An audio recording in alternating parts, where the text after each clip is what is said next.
Dámy a páni, takže dovoľte, aby som privítal nášho dnešného hostia Marcel Forgáč.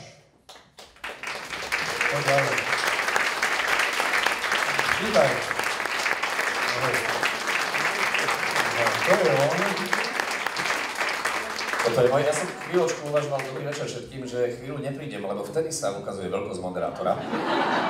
Ja by som ti ukázal veľkosť moderátora, len som chvíľu premýšľal, že či si to ja neodhovorím na začiatok, lebo sa obávam, že už sa viacej k slovu nedostanem. Nie, ja chcem plne si vychutnať tú môže si aj sadnúť, alebo... Ďakujem pekne. Vidíte zo zadu? Budem. Nevidíte. Máte pocit, že by som mal stáť teda? Áno. Ak by som mohol poprosiť technika, keby nám vedel namontovať, máme tu takú tyč z autobusu. Dobre, tak ja sa viete, že dohodneme sa, dáme ten systém, pumpovali dve panenky, priebežne sa budeme ukazovať. Dobre?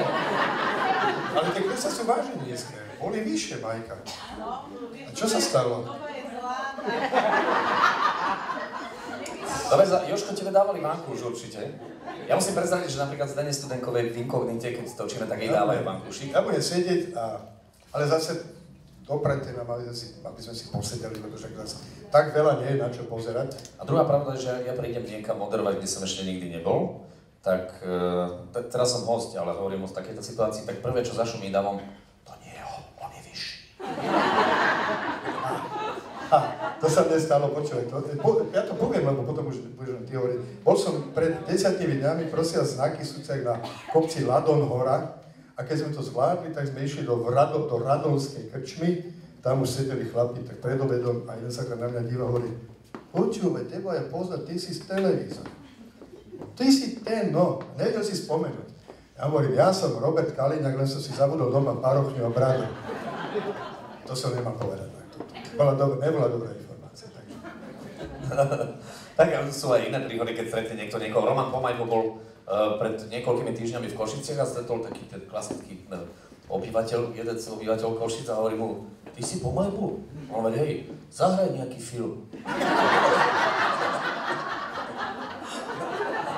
Ako to vyriešil? Sú úlohy, ktoré ťažko splníš, teda, áno. On hovorí, môže byť veľkofilm Ben Hur, alebo čo?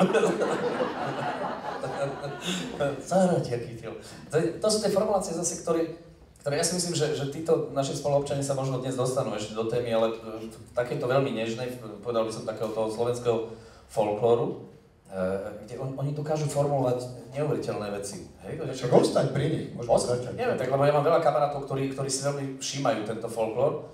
Jedným z typických predstaviteľov je Marian Čajkovský, ktorý samozrejme ako tento svet má zmapovaný šialeným spôsobom, ale musím povedať, že na ňom sa to lepí. Na ňom sa to lepí, lebo my sme raz boli spolu, len tak sme sa zastavili v Poprade, nejakú kávu sme si dávali na námestí a okamžite prišiel chalan, malý, hovorí: Ujo, nedáte mi 5 korún, ešte bolo to dávnejšie. A Marian hovorí: keď zaspievaš, dám. A prišla opäť formácia: červené jablčko, tú vrecku mám. Áno, to si človek nevymyslí, to je tzv. Cigánske skloňovanie. Kto čo chleba, s kým, s čím, so salamou, komu, čomu, mne. Jaj, tak to sa nám... To tápanie v tom jazyku slovenskom spôsobuje tak úžasné formulácie, že ty sa naozaj... Oni sú zorientovaní. My máme v Lišťaku v Karlove, si tam chodia každú sobotu, čo zberajú, že bereme železo a bereme staré radiátory a všetko, čo není primontované. A minule sme nosili, asi rok tomu sme opravovali hore na kopci, na vrchu záhrady chatu a sme 6 kubíkov štrku potrebovali vynosiť a to je fakt makačka, to môžete len vo vedrách, lebo tam sa nedá fúriť použiť nič, len vedra. Tak som zoval 2 štúdákov FTVŠ, trénerky, už 2 hodiny sme nosili ten štrk, ruky jak opice, spotený jazyky na kolena. A idú cigáni okolo, zastavia, vystúpia 4 s takými banderami a hovorí mi ten ich šéf: Papadáš, ty máte pre nás nejakú robotu? Ja sa tak na nich pozriem, hovorím: chlapi, hneď môžete začať, dal som im tie kyble. On sa tak pozrie na vrch tej záhrady a hovorí: ale takú normálnu robotu. Ale je pravdou napríklad, neviem, čím je to spôsobené, v čom tkvie to tajomstvo, ale oni sú naozaj úžasní ako kopáči. Ja teda ich nechcem nejako zúžiť na túto skupinu, nikdy som s týmto nemal nejaký problém, ale ako kopáči sú neuveriteľní naozaj. A hovorí sa, že tzv. Rómsky časopriestor je, že chlapi, kopať budete odtiaľto až do večera.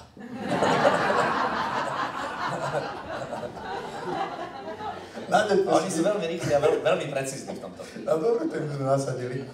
Bol som na dete na besede tu Adela a bavil som sa, mal som tam besedu a vyšiel som pred hotel, čakal som na odvoz a tam sedeli asi 10 Rómiek, teda mali zametať chodník a spoznala ma tá jedna, a téma bola Adela, ne, jak sa darí, tak. A už sme skončili, potom som odchádzal a ja im hovorím, dievčatá, čo mám odkázať Adele? A ona hovorí, odkažte, nech dá vybaví zvýšenie aktivačného. Tak teraz si to robíš na to, hej?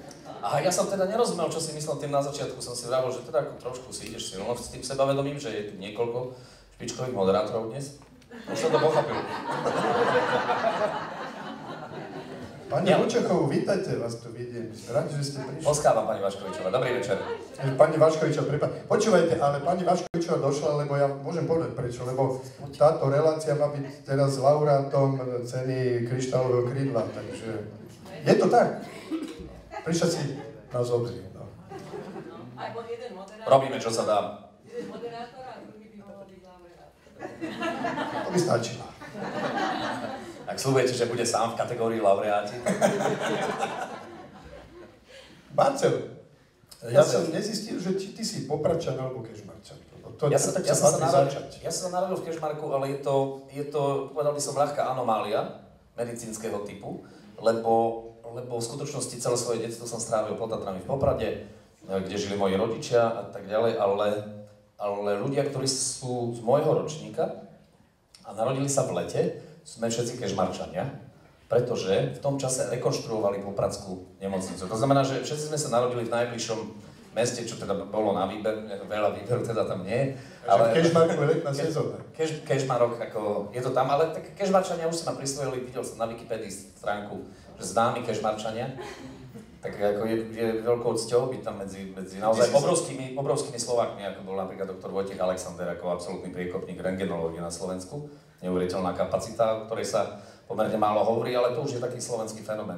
Alebo Jozef Maximilian Pecval, absolútny otec modernej optiky, ktorý... Pecval nie zo Spišskej Belej? Tam žil a tvoril, ale pochádza z Kežmarku. Čiže ako, naozaj máme ľudí, ktorí sú veľkí, len my Slováci ich zamlčujeme. Takže odtiaľ som. Už som na tej stránke aj ja a teším sa, že tam smiem. Tak dobre, tak zatleskáme veľkým Kežmarčanom. A v Popradu sú nejakí veľkí ľudia. Tam sa robili len malé deti doteraz, čo viem. A si sa tam presunul, aby si to posielil. Čiže nemáme z Popradu nikoho známeho veľkého. Ale Čielko sa mi zarosol, musím povedať, taká tá úvodná tréma, ako výraz úcty k tomuto početnému publiku. Z Popradu je viacero ľudí, ktorí nejakým spôsobom mediálne zarezonovali. Ja neviem, napríklad Peter Bondra, samozrejme, ako strelec víťazného gólu, slávny hokejista, ale inak nič také, o čo by sa veľmi dalo oprieť, no. Nemáme aj prezidenta z Popradu? Áno, Ježimára, tak sa... Opríme sa o prezidenta. Ospravedlňujem sa, zabudol som na toto, lebo... Tak je dvojka. Ja som ho dlho registroval ako Quattro, takže... Takže mi pošlo, že vlastne... Ľudia si daj sako dole, lebo... Vážne? No, košelu máš dobrú. Pozrite sa, jak vyzerá chlapská hruď. Takzvané kuracie prsia. Otázku tvojho narodenia máme vyriešenú. Tak. Prosím vás, pre tých, ktorí si tu ešte neboli, len pripomínam, že toto je také interaktívne show, keď niekomu zíde na ale nejaká zmysluplná otázka. Nejak, tak... Teraz čo robíš? Nemáš lešak po ruke?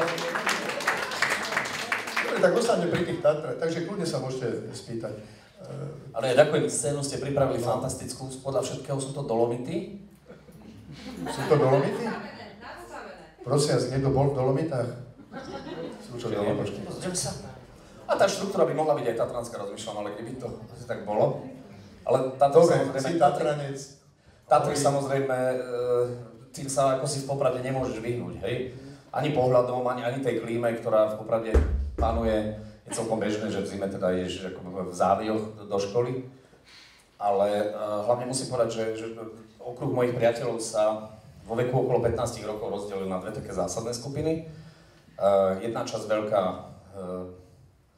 sa začala venovať bezmotorovému lietaniu pod Tatrami. To popradské letisko naozaj má takú neuveriteľnú atmosféru, genius loci, povedal by som priamo.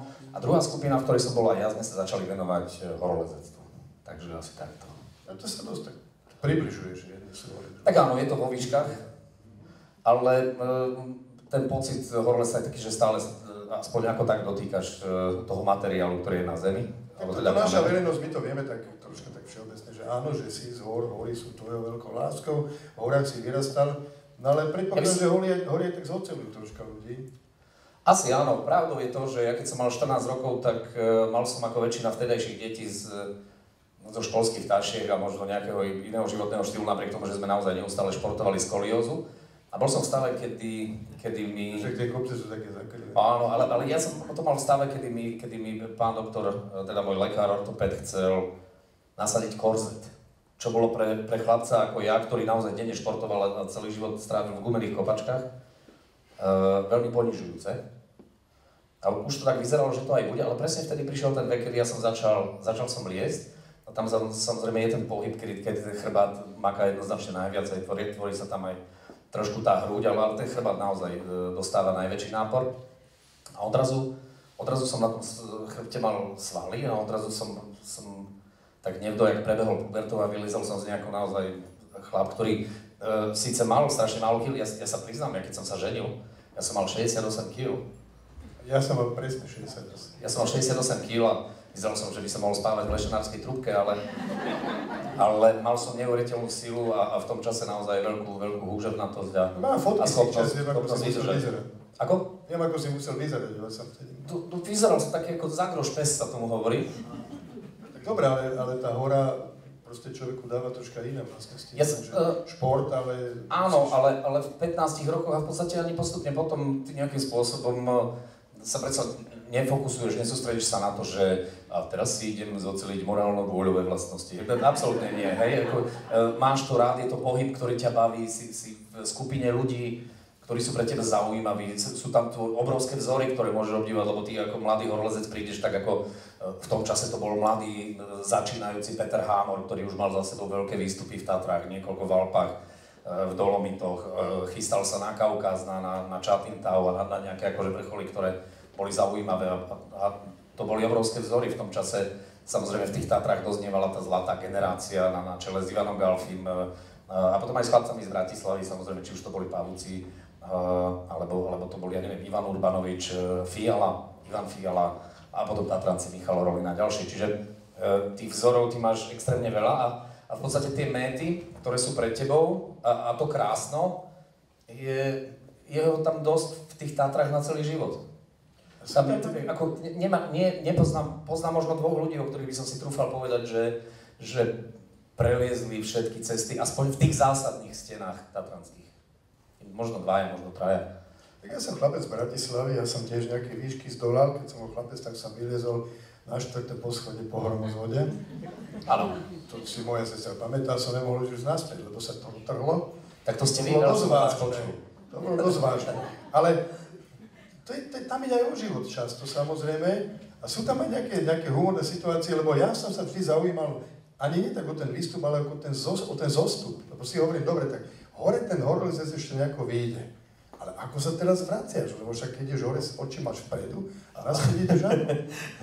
Áno, no dá sa zostupovať, pokiaľ je ten terén ľahší aj cestou do doliny. Musím povedať, že toto je vec, ktorú mnoho horolezcov podceňuje. A dnes špeciálne máme takú situáciu, že hlavne v skialpinizme takzvanom, je veľa ľudí, ktorí len tým, že si za naozaj veľké peniaze nakúpia veľmi drahý materiál, majú pocit, že do tých hôr patria, že nejakým spôsobom ovládajú tie veci, ktoré sa tam dejú, ale kedy si sa tomu venovala naozaj veľmi, veľmi veľká pozornosť. My sme mali od disciplíny, ktorá sa volala tatroznalectvo, kde jednoducho si musel poznať možno aj zrkadlovo, čo ti práve ukazujú, ktoré vrcholy, musel si vedieť, aké sú sedlá, odkiaľ sú dostupy, z ktorých veží a tak ďalej. To znamená, že keď sa ocitiem v Mle napríklad na, povedzme, Lomnickom štíte, čo je veľmi jednoduchá orientácia vďaka observatóriu, tak presne viem, ktorým smerom je vlastne zostupová cesta.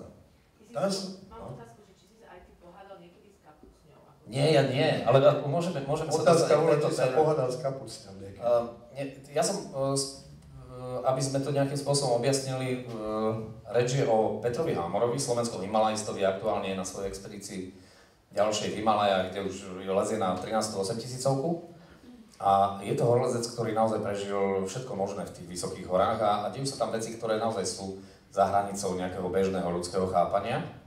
Či je to spôsobené nedostatkom kyslíku, či sú tam tie vplyvy nejaké iné a ďalšie. Na tým môžeme samozrejme len akademicky debatovať o tom, ale pravdou je, že on zažil niekoľko mimotelových zážitkov a nie je v tom sám. Nie je to niekto zo švihnutých horolezcov, lebo napríklad takýto zážitok veľmi intenzívne popisuje aj absolútna ikona tohto športu, Reinhold Messner, určite meno, ktoré ste počuli. Reinhold Messner mal zážitok, je to v jeho knihe, pomerne veľká pasáž o tom, kde vravel, že odrazu som bol nad sebou asi 10-15 metrov a videl som sa, ako stúpam na taký prevej a padám dole niekoľko stoviek metrov, čo samozrejme by znamenalo istú smrť. A vtedy vravel, že sa ako keby vrátil do toho svojho tela a tomu miestu sa vyhol. Kde teda zistil, že naozaj asi by to tak mohlo byť. Ale Peter Hamor má podobné zážitky a veľmi, veľmi intenzívne. No, áno, poviem, neboj sa, poviem. Veľmi intenzívne. Peter Hamor, ale hlavne on nesmierne humorne dokáže rozprávať o týchto veciach. A hovorí, vieš čo, tak bol som na tej Annapurne a idem tak hore kopcom, tak akože bolo 8000 a začal som sa hádať s kapusťou. On hovorí, počúvaj, ale to nie je sranda. To bola vážna hádka. To bola naozaj vážna hádka s kapusťou. Ona hovorí, ja nebudem na tvojej hlave. Dole a tak. A hovorí, ale jo, budeš, veď fúka vietor, ja ťa potrebujem. A nebudem, ani bohovi, nie. A stále sa dávala dole. A Hamor na to hovorí, ale vieš, čo bolo najhoršie? Že tá svinia kombinéza ich nadržiavala.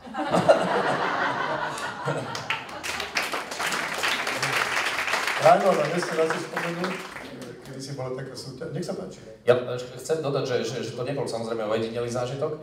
Hovorím, Peter, tak toto je úplná psychiatria. Hovorí, toto ešte ani tak celkom nie. Lebo hovorí, potom už som bol sám pod tým vrcholovým hrebeňom a tam tako tie rebrá skalné kade, ako idú, človek nevie, kadiaľ to pustí. Na prvý pohľad takto zo spodu. A hovorí, že ale chvála Bohu, sedela tam vo výške zhruba 8200 metrov, sedela tam taká tibetská rodina a Zamrznutá. Nie, a tesali kamene, hej, že tesali kamene, hej, tak určite.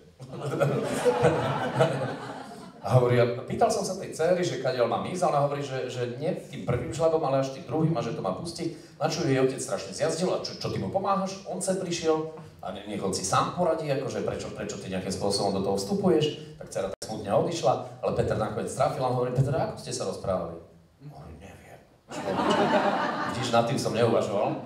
Ale nakoniec sa dostal na vrchol, ale dostal sa tam už po tme, čo je veľmi nebezpečné, pretože ako náhle zapadne slnko v Himalajách, tak to je naozaj, akože to je už zóna smrti definitívne, pretože nielen, že je tam strašne málo toho kyslíka, ale v tej výške ako v noci klesne pod minus 30 celkom bežne teplota, čo je naozaj môžete mať oblečené čokoľvek, pokiaľ fúka vietor, tak ste stratení. Čiže Peter hovorí, tak začal som si kopať záhrab, aby som teda tú noc nejakým spôsobom prežil, a hovorí, ale išlo to pomerne rýchlo, lebo ja som kopal a takí chalani skauti v takých krátkych novajciach tam chodili a vynášali ten sneh, tak išlo nám to od ruky parádne. Takže toto sú zážitky naozaj, ktoré sú mimo ľudské chápanie a môžu sa odohrať vo vysokých horách. My sme s Petrom boli spolu na expedícii na Lhotse, čo je vlastne bezprostredný sused Everestu cez Južné sedlo. Ja som pôvodne cestoval ako kamarát, expedícia a kuchár. Ja som tvrdil teda, že im budem variť v tom základnom tábore. Tak to vlastne aj zo začiatku bolo, len potom nám odpadli dvaja chalani, ja som normálne začal pracovať s nimi na tom kopci a nakoniec to bol jeden veľmi pekný zážitok. No. Akože horolezci odpadli, že... No, dvaja chalani. Ide o to, že himalajské horolezectvo má takú jednu zvláštnosť, nepredvídateľnú, a to je genetická výbava, ktorú buď máš, alebo nemáš. Ako náhle ty máš genetickú výbavu, že ťa to telo nepustí prispôsobiť sa tej výške, čo má aj mnoho absolútne špičkových, kondične neuveriteľne nadúpaných horolezcov a veľkých mien aj slovenských horolezcov, o ktorých možno tá širšia verejnosť práve vďaka tomu nevie. Pokiaľ nemáš geneticky danú tú možnosť, tak jednoducho sa neprispôsobíš tej výške. Tam sme mali chlapca, ktorý takto keď sedel v základnom tábore, to bolo nejakých 4400 metrov, takto keď sedel, tak mal tep 140. Hej? V kľude. Tak on nechcel ísť dole, doktor mu hovorí, že v noci budeš mať nočnú moru a ťa picne. Hej? To naozaj už to nie je sranda. Ale inak tam bola veľká zábava. Hej? A napríklad mali sme Renit, tí šerpovia, oni sú úžasní. Mali sme remitentu od jedného kamaráta z nejakého novinového stánku a samozrejme, že medzi tým sa vyskytli aj tie časopisy, také tie tituly, poznáte niekde nejaké Leo alebo čosi takéto, tieto hambaté časopisy. A oni boli áno, ale oni boli ako, totálne ako malé deti.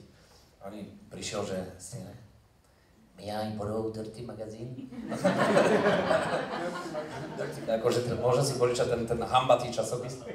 A hovorím, že bohužiaľ nie, lebo Lakpa si ho už zobral. Lakpa, teraz celý šťastný utekal všetkým povedať, že Lakpa si mohol požičať Dirty magazín. Boli krásni. Kto tam priniesol tie magazíny? No, my sme zobrali, lebo naozaj tráviš veľa času v tom základnom tábore. Ja som zobral nejakých 6 kníh, ktoré som vybral také tituly, ktoré potom kolovali. Veľa času tráviš v tom basecampe, keď oddychuješ a aklimatizuješ sa tak, aby si nejako fungoval na tom kopci. Nemôžeš neustále pracovať, lebo by si sa zničil bez regenerácie. A tie chvíle sú dlhé, naozaj. Tam zapadne slnko o 5:00 večer, definitívne. Poznáte to, vy, ktorí ste boli v tropoch, príde, ja neviem, boli ste v Tajsku, príde Tajec, o 6:00 vypne deň, hej? Hotovo, nie je hneď tma, tam je to podobné a nemáš tam čo robiť veľmi. Tak ale v tých časopisoch nie je veľa na čítanie, tak... Nie, ale to bolo tak ako remitenda, taký balík nám dal kamarát, to bolo celé zabalené, my sme nevideli, čo tam je. Hej, čiže to bolo také zvyšné časopisy. Čo by ste chceli? Nech sa páči, otázka. Ja som chcel servítku, ja normálne som tu... Že spomínate ten základný tábor a tú Áno. hlavu, viete, aký je rozdiel medzi peknou a škaredou horlistinou? Áno, ja viem. Pekná dosiahne vrchol už v základnom tábore.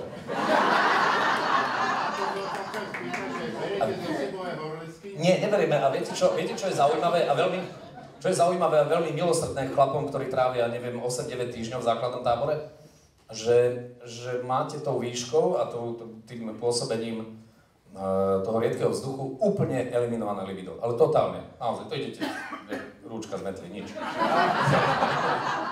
Že vám v základnom tábore pevne visí. Veľmi pevne. Dobre, to bola veľmi odborná otázka. Vy máte akú odbornú otázku, alebo takú odbornú? Mám otázku takú, že je dokázateľné, že ten človek, bol na tom vrchole, teraz myslím na tom. To je veľmi dobrá otázka, Dušan. Veľmi dobrá, áno, tak lebo doma, keď dosiahneš vrchol, tak o tom máš úplne jasno. Je dokázateľné, alebo čo? Ale to je výborná otázka. Je to naozaj veľmi, veľmi dobrá otázka, pretože toto bývalo dlhé roky pokojne, si zavoláte, nám to naozaj neprekáže. Ak chcete, posunite, pozdravíme vašich príbuzných. Stálo a padalo to vždy na nejakej horolezeckej etike. Ale napríklad, čo sa týka konkrétne Himaláji, existuje taká dáma, ktorá žije v Nepále, v Katmandu. Má vysoko po 80-ke, všetci ju poznajú pod menom Miss Holly. Nie Holly ako sveta, ale má dve L, Miss Holly, ktorá naozaj ako ručne mapuje históriu všetkých himalajských výstupov a pôsobenia všetkých expedícií na všetkých 8000-kách je neuveriteľná. Napríklad, samozrejme, že má v tom zázname aj moje meno, že som tam bol a že som vystúpil, kde si do nejaké výšky, 6, 900 a tak ďalej. Čiže toto ona má. A napríklad Peter Hammer bol raz za ňou, keď vyšiel na Čoju, asi svoju 3. 8000-ku. A on nám spomínal na historku, ktorú tam zažil a hovorí, že teda bol som na tom Čoju. A on nám hovorí, fakt Peter? A na ten stĺp, čo tam osadila tá čínska expedícia, si dúfam niečo zaviazali, aspoň modlitebnú vlajočku, alebo niečo ste tam dali. Peter mi hovorí, vo mne by sa nebol krvi dorezal. Si hovorím, no ja som bol niekde. Presne. Niekde. Hovorí, no, tak ja som tam nebol, tam nebola žiadna týždňa. On hovorí, very good, Peter. No, žiaľ musím povedať, že máme aj horolezca zo Slovenska, ktorého tá fotka z toho vrcholu samozrejme je taký veľmi dôležitý dôkazový materiál. A musím povedať, že tá komunita horolezcov okamžite veľmi rýchlo vypudí tých ľudí, pri ktorých sa príde na to, že na tom vrchole neboli a že nejakým spôsobom klamali. Máme takého horolezca na Slovensku, ktorého v Katmandu volajú Todo No Summit Photo. Čo teda nie je veľmi veselé. Hej? Pretože inak je to o tom, že mladý človek aj pod ťarchou sponzorov, ktorí ho platia a tak ďalej, bohužiaľ toto sa tomuto športu stalo. Falšujú tie výsledky napriek tomu, že ide o chalana, ktorý je nesmierne talentovaný ako horolezec. Takže asi tak. Ja som bol v najväčšej výške, to ti dávam za pravdu, vystúpiť do výšky 5600 metrov, není sranda, vyviezol nás tam autobus, to bolo v západnom Kašmíre. To bol najvyšší bod, čo som v živote dosiahol. Ale naozaj, to musím povedať, že obdivujem, tam bolo napísané, že zdržujte sa tu maximálne pol hodiny, lebo tam ten vzduch už naozaj sa ťažko dýcha. Obdivujem týchto ľudí, ktorí v 7-8 tisícovkách, kde už naozaj človek má čo robiť, aby sa udržal na nohách, ešte majú na chrbte a šliapu. Čiže pre mňa horolezec to je personifikácia obrovskej vôle a seba prekonávania sa. Tak toto vidíš. Je to jednoduchšie, pokiaľ je to niečo, čo ťa baví. A čo naozaj ty vnútorne veľmi chceš. Nie je to, ja neviem, niečo, práca, ku ktorej ťa niekto núti. Pokiaľ naozaj ten motív tvoj vnútorný je, že to chceš strašne, lebo to chceš vnútorne, tá motivácia horolezca pre mnohých je absolútne nepochopiteľná, zvlášť vo vysokých horách, kde ide o život, takže o to jednoduchšie to ide. A ako hovoríva Peter Hamor, náš himalajista, že ja som človek, ktorý o sebe vie absolútne všetko a ja sa z tej expedície vždy vrátim úplne čistý. Ja môžem začať úplne od znova, ja môžem byť biskup, masový vrah, čistič topánok, sústružník, čo len chce. Čistý sú dokonalé. Výborne, dobre, zatiaľ necháme horolezectvo. Rásťo, daj nejakú takú, čo sa potešíme. Čo sa spotí? Mal by som pomalšie, alebo menej.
Rasto Ivo. Ďakujem pekne.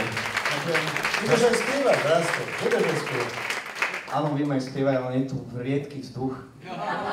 Áno, tak sme Na tých horách. pomerne vysoko sme, nadmorská výška, rátam tak, ako sme uprostred nejakej steny.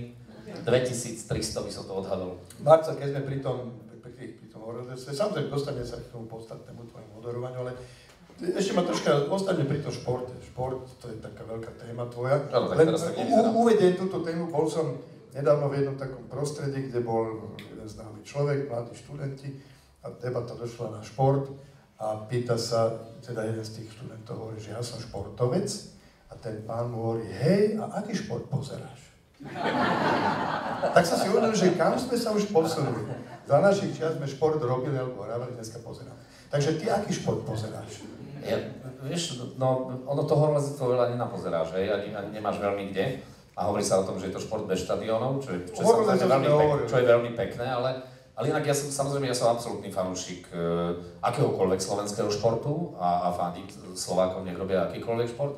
Plus obdivuješ samozrejme tie veľké svetové hviezdy, ale hokej ako pre mňa je tak určite bez hokeja, ako to jednoducho nejde už sobotu. Uvidíme v sobotu s tými Maďarmi. No, uvidíme, ako to dopadne, ale vždy to bolo taký fakt, ktorý sa historicky opakuje.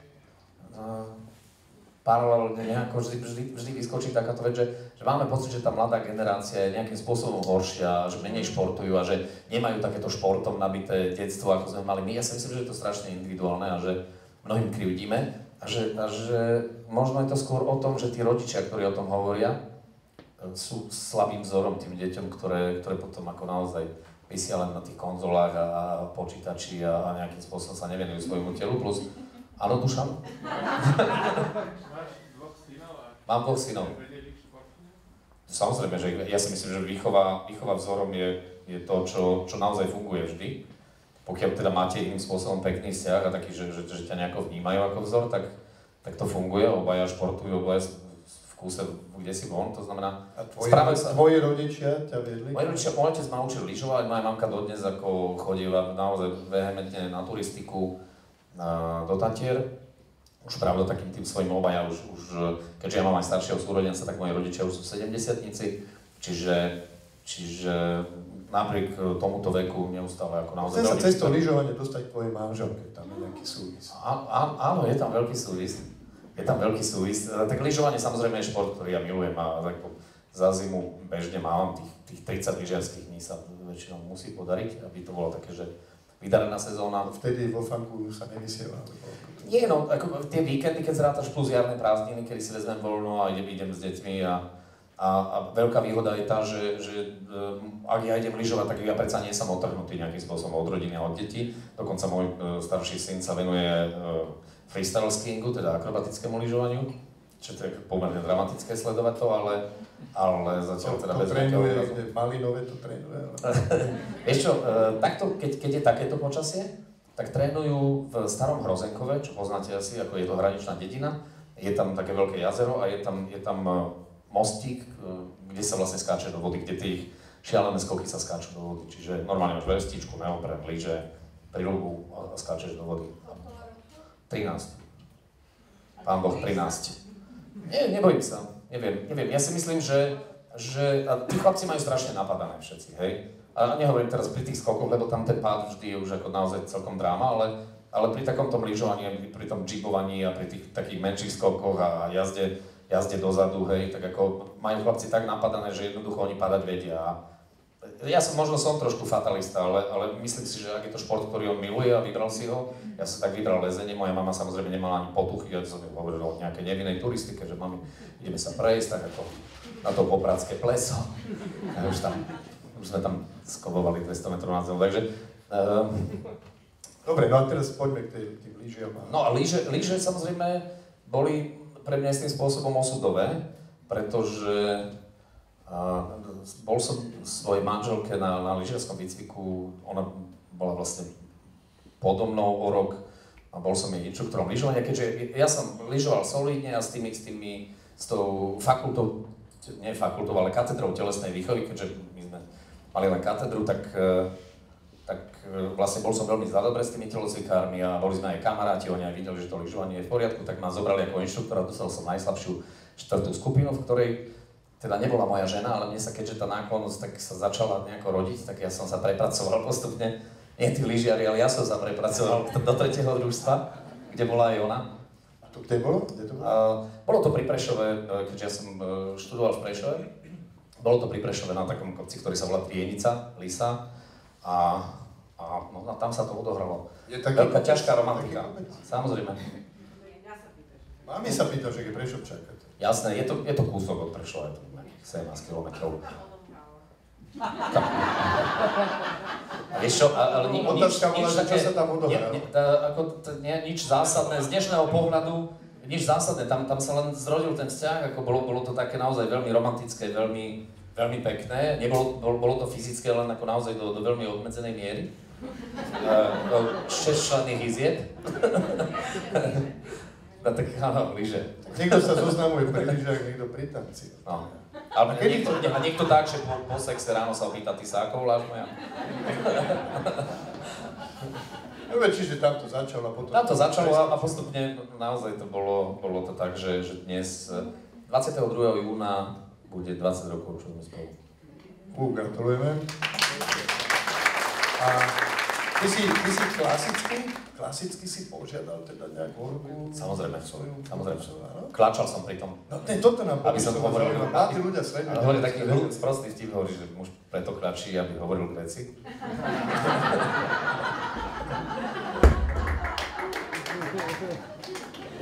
No čo si povedal? Počkaj, boli pri tom aj rodičia? Lebo ja som pýtal rodičov. Áno, tak samozrejme, že tam boli aj rodičia. Boli tam jej rodičia, moji rodičia. My sme dokonca naozaj akože dnes to už ani neviem pochopiť, ale my sme tak... Teraz dávaj pozor, čo povieš, že to televízia. Urobili sme to tak starosvedsky, my sme sa zasnúbili rok predtým. Aj my? No, takže My pred takto to bolo. 40 rokmi. No vidíš. To je... Tak ste vzorom, to je... Nebali sa? Počkaj, lebo nás tak troška donútili sa zasnúbiť, že keby náhodou Nás nedonútili, ale myslím si, že sa aj báli, lebo ja som... Je to tak, aj s obľubou hovorím takú kvázi vtipnú vetu, že za každým úspešným mužom stojí jedna prekvapená svokra. Ono sa to tak... To je potresné. Ono sa to tak nerysuje, hej, keď ako vyzeráš ako absolútny vetroplach, hej, ešte v tom veku, taký ako, že 68 kg. na lyžiarskom, tak vtedy neviem, či 63 nie. A na lyžiarskom a to a čo.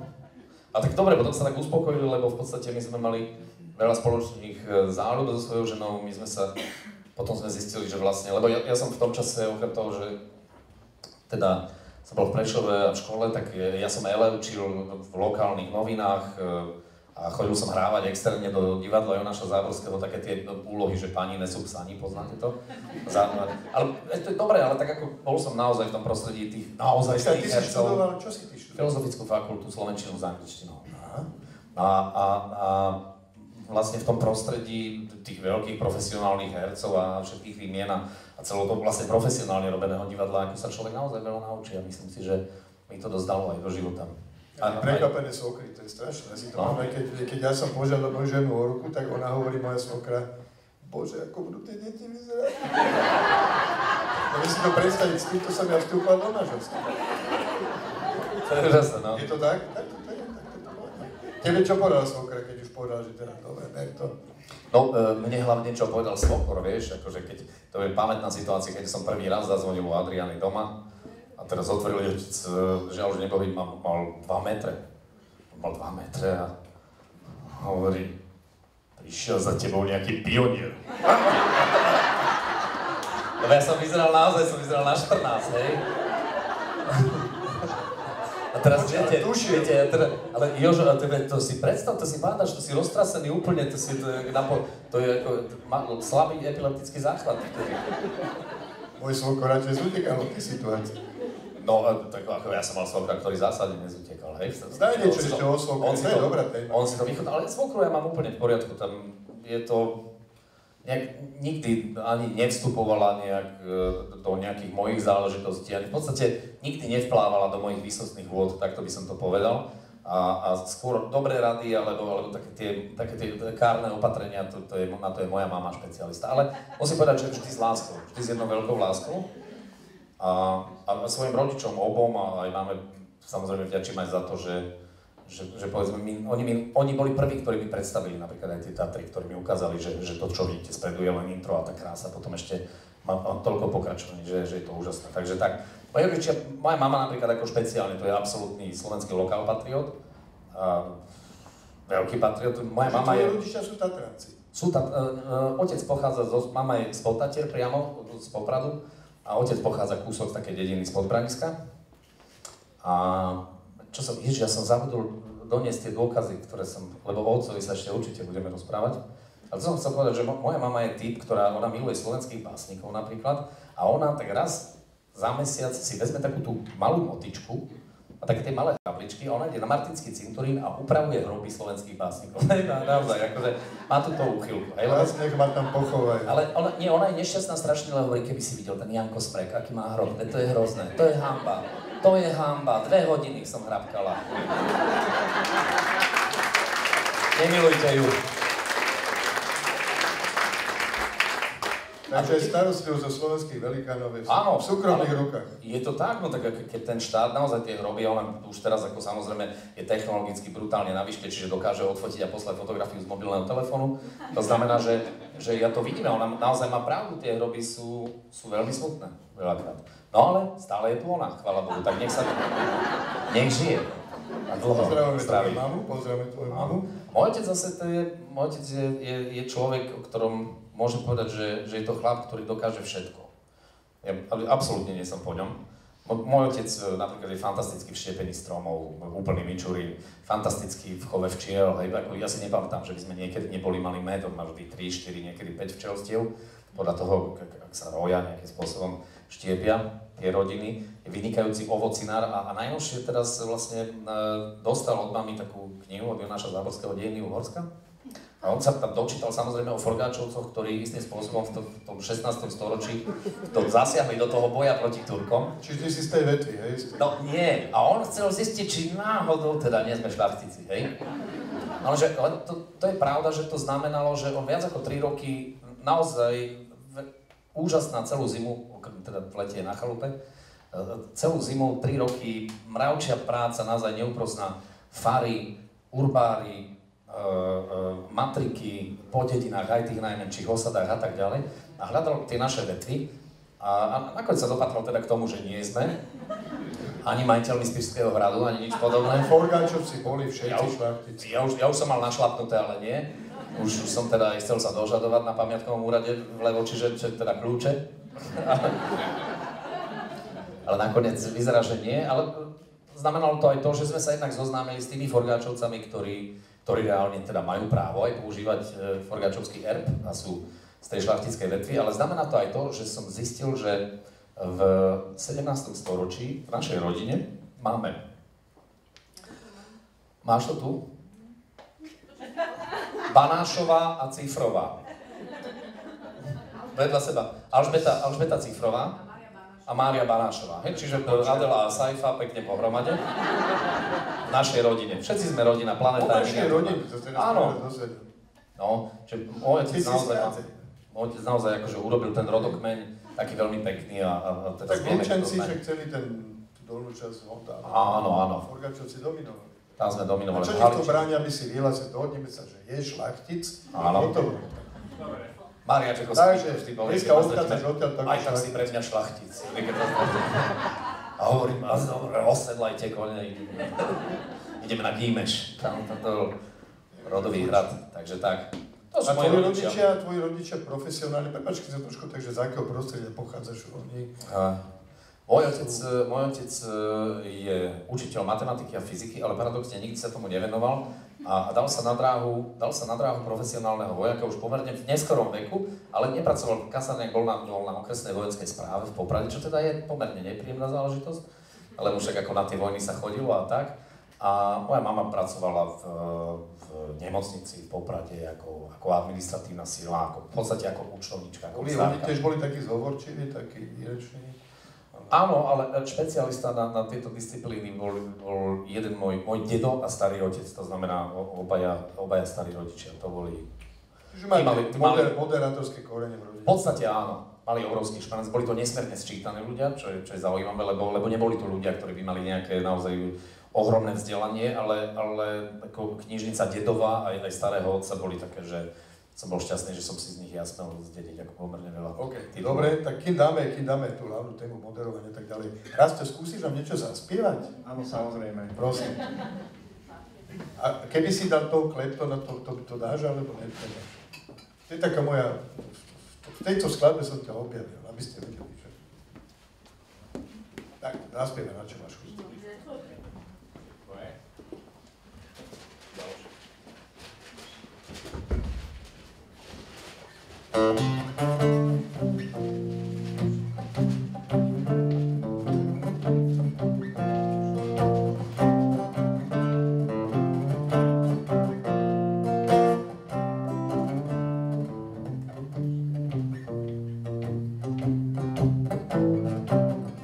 What will you do when you get lonely? Nobody waiting by your side. You've been running, hiding much too long. You know it's just your foolish pride. Layla, got me on my knees, Layla. Begging, darling, please, Layla. Darling, won't you ease my worried mind?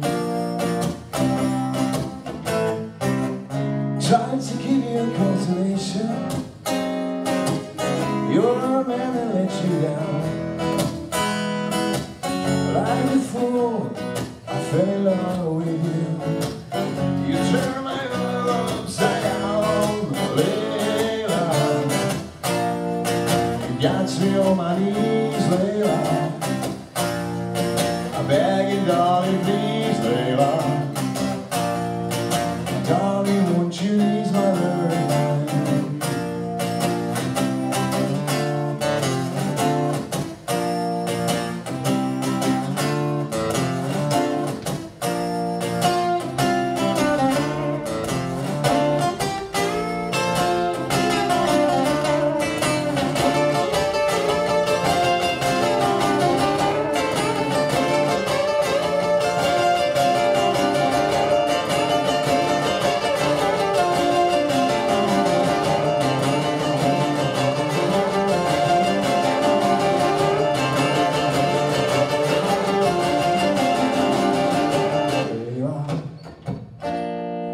You got me on my knees, Layla. Begging, darling, please, Layla.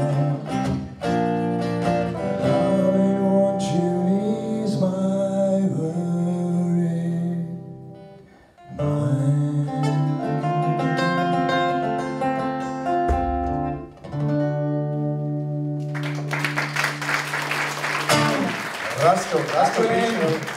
Rasto prišiel kvôli tomu večeru, prosím vás, až z Trnavy.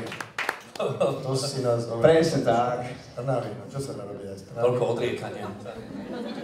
Dlhé roky drinia odriekania, často aj po víkendoch. Ale tisíce ďakovných listov. Marcel, ako si sa dostal k tomu moderovaniu? Povedz nám, lebo to je Ja som to strašne chcel robiť. vec, ktorú málo kto vie, že... Ja som to veľmi chcel robiť, už keď sme sa bavili o tých mojich takých ako novinárskych, elevských časoch. Ja som veľmi závidel všetkým tým svojim kolegom, ktorí v tom čase, v tom Prešove začali vysielať v tom malom, lokálnom rádiu, ktoré sa volalo Flash, ktoré v konečnom dôsledku malo na tej špičke viac ako 110 000 poslucháčov, čo skutočne nie je málo, ak si naozaj to nejakým spôsobom rozmeníte na drobné aj v dnešných pomeroch. A my sme sa spoločne, už vtedy sme vlastne chodili s mojou manželkou, sme sa rozhodli, že spolu pôjdeme na taký konkurs, ktorý oni robili a uspeli sme obaja. A tak nejak sme sa ocitli v tom kotli tých ľudí, ktorí sa venovali tomu rádiu. Bolo také, to prostredie vtedy sa nám zdalo také naozaj veľmi profesionálne. A je pravdou, že som sa tam stretol s ľuďmi, ktorí dnes ako sú relatívne známi a že ten talent, ktorý sa tam koncentroval, tak naozaj nebol malý. Ja za všetkých môžem spomenúť. Tak samozrejme aj kolega junior tam vysielal chvíľu, ale už potom, keď ja som tam nebol. Mišo Hudák, tak samozrejme známa persona, Ľuboš Sahnovský, ktorého poznáte z televízie Joj, alebo Martin Fenčák, ktorý je programovým riaditeľom Rádia Express, alebo Zuzana Kostelníková, naozaj pomerne šikovná, Zuzana Štelbaska, dnes už šikovná detská autorka, veľmi naozaj úspešná, detských kníh a ďalší, čiže naozaj tá práca mala také, povedal by som, parametre profesionálne. A potom mne sa prihodil a splnil detský sen. Bolo to ako z rozprávky a mnoho ľudí tomu nechce uveriť, že to naozaj bolo tak. Ja som jedno ráno, bola to Svätopluková ulica v Prešove, som vyšiel na ulicu a tam ma čakali dvaja ľudia, hovoria, ahoj, my sme z Fanrádia.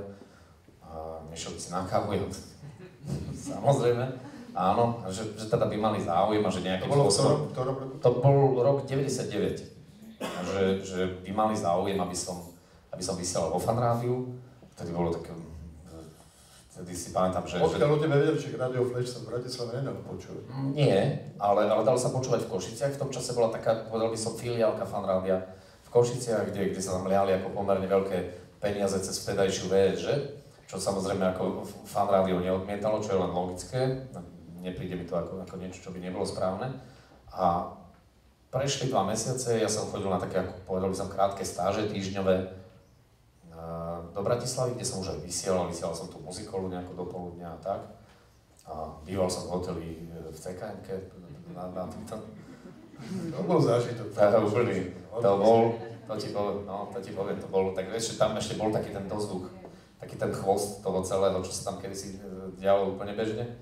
Že bolo také zaujímavé a strašný fresk niekedy zo susednej izby alebo televízor naplno celú noc a tak, ale to je úplne vedľajšie. A samozrejme prešlo niekoľko mesiacov a ja som dostal ponuku od vtedajšieho šéfa programu, to znamená Tibora Hlistu, respektíve od Milana Králika, aby som nejakým spôsobom teda ostal, presťahoval sa a tak ďalej. A tak tomu došlo, no a prešlo len naozaj pár mesiacov a prišla Adela. No, nejako to bolo... No, to bolo tak ako, že ja neviem, možno som bol, dva týždne možno skôr, ja som nejak začiatkom októbra, tak možno koncom alebo polke novembra. Ja sa naozaj v podstate sme sa tak nejako stretli. Ja som prišiel vtedy ešte do Fanrádia, kde všetko fungovalo úplne inak, samozrejme. Mám teda na mysli to, že existovala nejaká naozaj veľmi, veľmi intenzívna vnútorná hierarchia, kto je ten starý kus, kto je ten mladší kus a taký ten ako jemný v úvodzovkách šikant, ten tam samozrejme bol a ten prežíval. Ale tá sa dodnes to nevie spamätať, nevie tam šikanoval. Nie. A márne čakáme, kedy už konečne... Počkaj, bol jemný alebo tvrdý? No nebol jemný, no dobre, ja uznávam, že... No, tak ty si to ako si to prežil? Pravdou je, že vždy je to tak, že ak to prežiješ, tak máš pocit to potom tak ako to zľahčíš, alebo máš pocit, že je to správne, lebo je to také darwinovské a tie silné kusy prežili. A bolo to naozaj tak, a nebolo to jednoduché. Ja si pamätám, to bolo, tú historku som už hovoril miliónkrát, ale rád vám ju prezradím, keď bolo moje prvé vysielanie, tak to bol ten pult, to staré štúdio, sedel som truhlík, mixoval, ten som mnou neprehovoril ani slovo, nič. Nie, že neprehovoril, on sa na mňa nepozrel. Ja som tam nebol. A boli ešte také veci sa diali, hej, že odrazu zvoní telefon v tom štúdiu, tak ticho, hej, samozrejme, aby nerušil, on zdvihne. Nejaký Marcel. Nemal kto.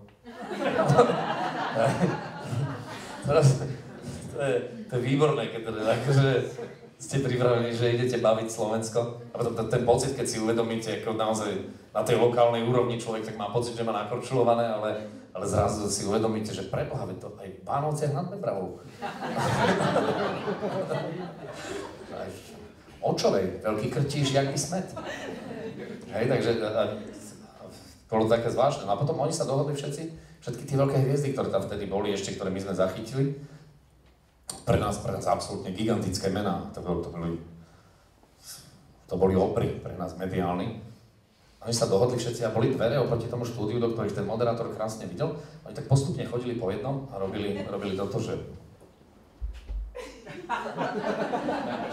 Ďalší prišiel, že... Odchádzal. Všetci chodili vlastne s touto tvárou a týmto pocitom a človek je v tom vyladený v takej triážke, v v takom naladení, že si neuvedomí, že veď samozrejme, že to bol fór, keď chodili všetci a po jednom, má naozaj človek pocit, že to je strašné a máme kolegov, ktorí to neustali. Ja si pamätám, Ľuboš to neustal napríklad, jeden z našich kamarátov, ktorý ako sedel, tak to vtedy ešte bol fax, viete. No veď, vy si to pamätáte všetci? Inak v jednej anglickej konverzácii práve v Nepále sme sa stretli s jednom Nemkom, odpočul som úplne, ale ktorá chcela povedať o jednom pánovi, že ho pozná, že si spolu posielajú faxy a hovorí, I know him, he fax me.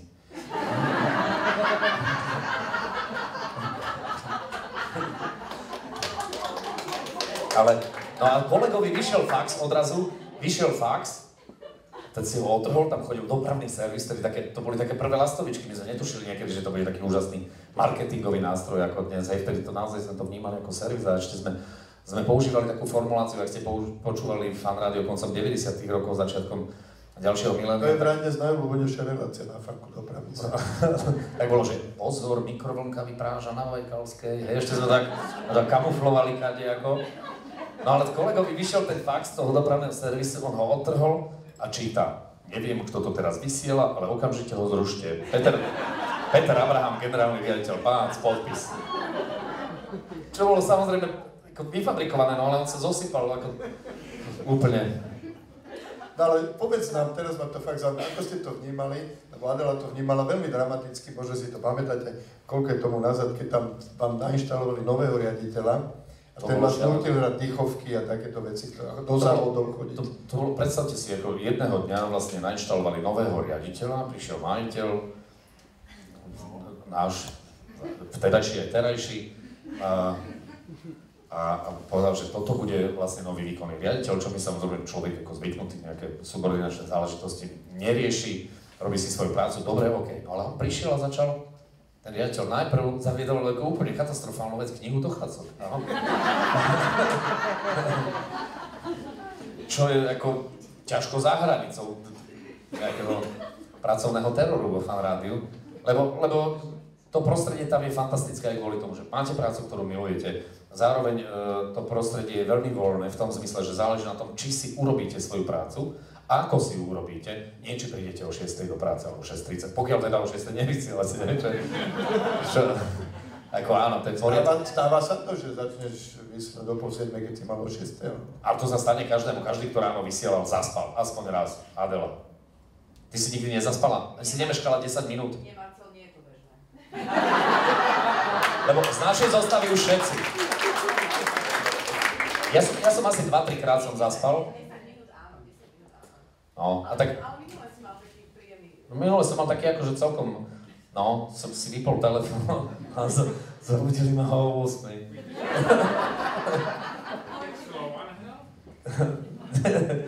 Počkaj, teraz vážne, keď sám vysielaš a neprídeš, tak to sa čo?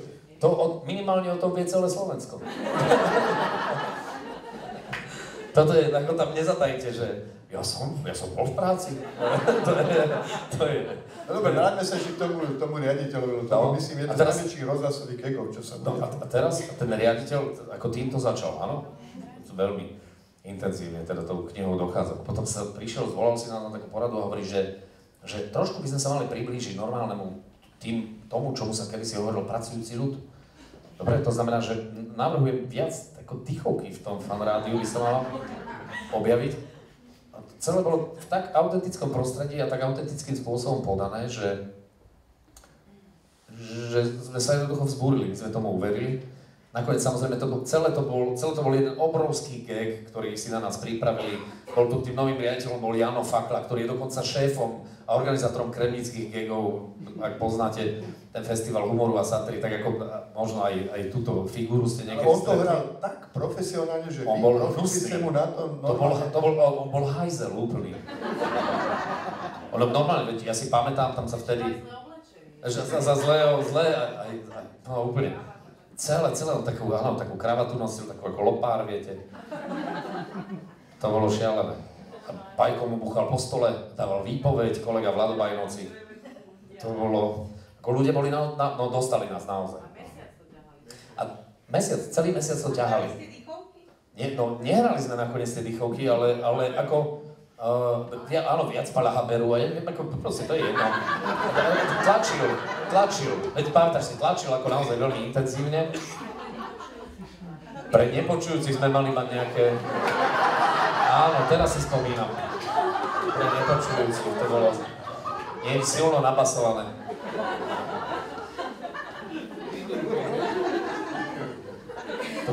To bol nejaký 2001? Asi. Takto to mohlo byť. A to bolo ešte v čase, kedy sa náš majiteľ zabával takýmto spôsobom.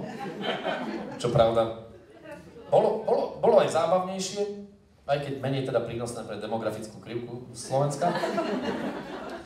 A teda vstúpil do politiky, takže tak. Ako sa u nás hovorí, nikdy sa nesmej Borisovi Kollárovi, nevieš, či nie si jeho syn.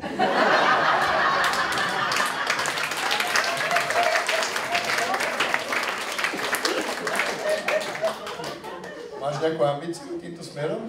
Nasledovať Politickú? Borisa? Politickú, absolútne. Politickú som myslel, nie? Politickú, absolútne nie. Ježiš, ľudia, ak niekedy by sa to stalo, príďte a dajte mi facku. Nie, politika je to posledné, čo by ma zaujímalo. Politika totiž to, ja mám pocit, že ty, no neviem, či by to bola až taká sranda. Čo sa tomu Borisovi stalo? Ja troška som sa s ním občas rozprával. Ja si myslím, že je tam je... príjemný človek a naraz... Áno, z môjho pohľadu naozaj, nech si myslí kto chce čokoľvek, ale ja dlhodobo ho poznám naozaj ako filantropa, ako mecéna, dokonca kultúrnych podujatí a ja neviem, ako aj príchodu, povedzme, veľkých operných hviezd na Slovensku a tak ďalej, kde to pomáhal spolufinancovať, čo je vzácne. A ako človeka, ktorý pomohol mnohým ľuďom bez toho, aby to robil tak, že mu za chrbtom stoja nejakí fotoreportéri alebo televízne kamery. Ja pamätám, Adela vie, viackrát sme chodili do detských domov a nebolo to len o tom, že sme prišli do detského domova a doviezli sme nákladné auto hráčiek, lebo to reálne nepomáha, to vieme všetci. Ale to auto my sme síce doviezli, ale toho sa tam vítali veľmi intenzívne, že Teraz ešte majiteľov Fanrádia? Áno, teraz už 100%. Dobre hovoríš. Že poďte, pán Kollár, poďte sa pozrieť tú kuchyňu, čo sme za tie dary zrenovovali, tak kuchyňu, tu tieto izbičky sme zrenovovali. Čiže naozaj tá jeho pomoc bola veľmi konkrétna. Mnohí si možno pamätajú ten prípad, kedy tú slovenskú dievčinu nejak brutálne napadli v Bulharsku a rodičia nemali peniaze na to, aby ju ktokoľvek previezol, ten štát nemal na to, a zrejme ani nástroje, možno financie, to dievča ostalo v tom Bulharsku, vtedy Boris vlastne poslal svoje lietadlo pre ňu. Čiže ako za sebou má, tú karmičku má tak ako chvíľku vyčistenú, chvíľku zase si ju zašpiní, tak. Ale to asi všetci takto žijeme nejako, nikto nie sme len bieli alebo čierni, takže je to hlavne jeho, takže ja sa k nej už vyjadrujem. Ja si myslím, že teraz bude dávať celému Slovensku. No. Ja mi tiež tí, čo tie to železo zbierajú v ulici na minulé zástave, hovorí, a teraz vážne citujem, akí ste vy kresťania, čo hovoril Kristus? Rozdávaj svoj majetok zadarmo chudobným a čo nám vy dáte zadarmo? Nič nám nedáte. To veď áno, čo v Košiciach sa sťažovala taká pani z Luníka 9, že a prečo Káčovi stena dá peniaze a mne nie? Teraz, jaká stena? No však teraz som videla, prišiel, ťukal na stenu, dala mu lóve. Potom prišli, že to je bankomat. To prečo? Jemu dá, Káčovi dá stena lóve.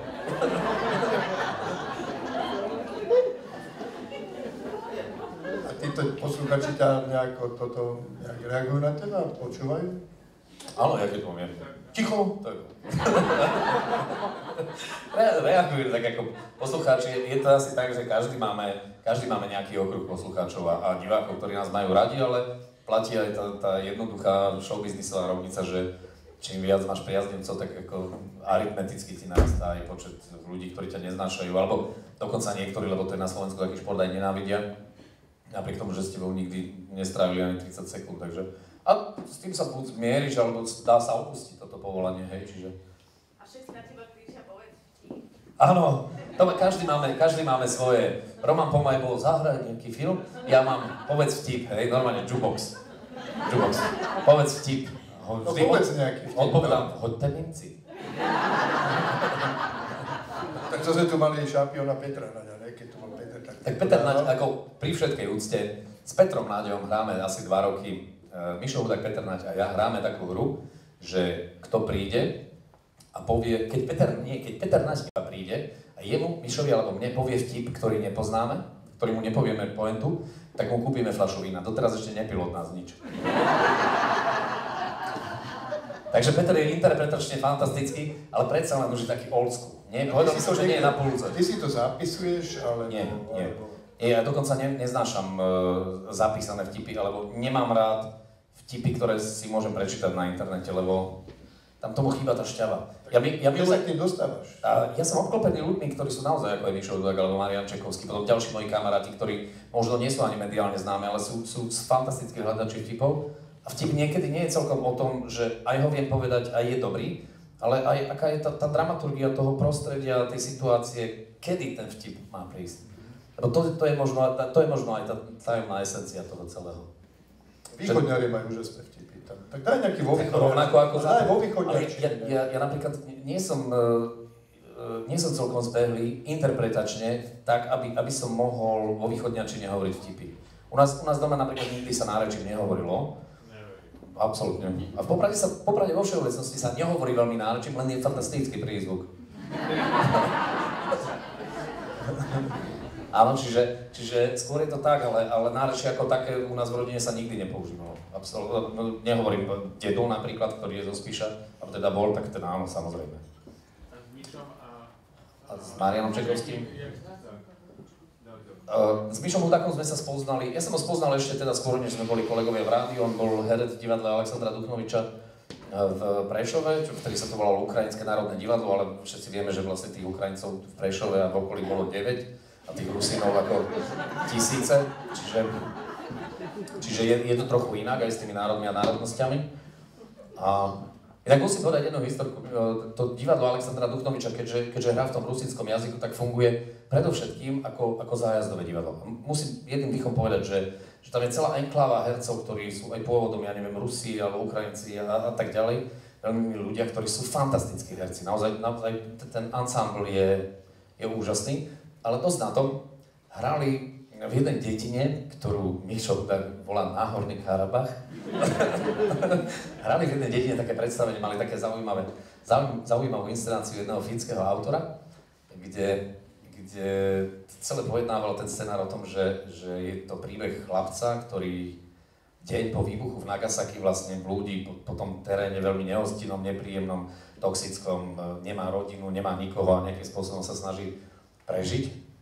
Naozaj veľmi pekná inscenácia, no a teraz dohrali to, sedia v šatni a odrazu niekto klope. Tak otvoria dvere a tam stojí pán hovorí, že dobrý deň, tým nárečím rozenským, že ja som zástupca starostu v tejto dedine, tak my sme vyzbierali nejaké peniaze a nejaké šatstvo pre toho chlapca.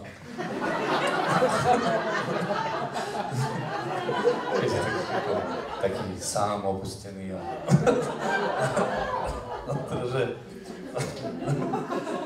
ako riešiť situáciu, ale lebo tam nie je dobré riešenie totižto.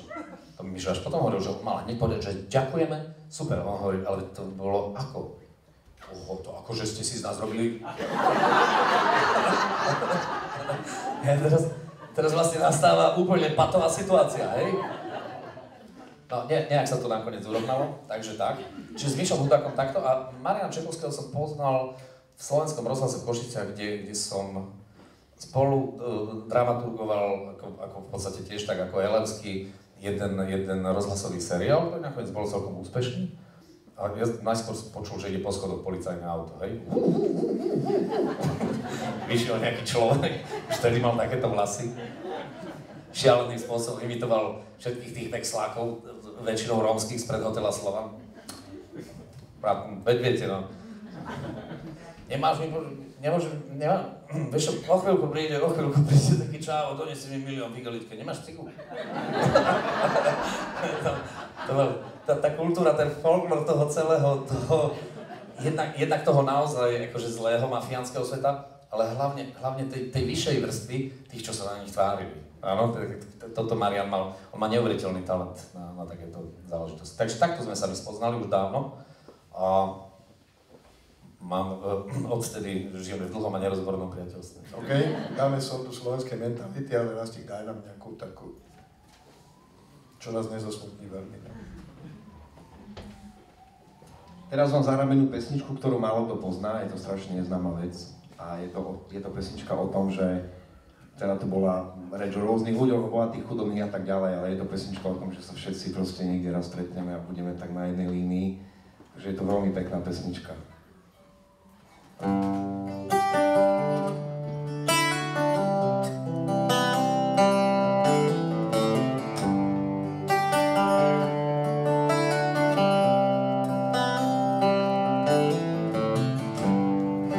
Mama, take this badge for me.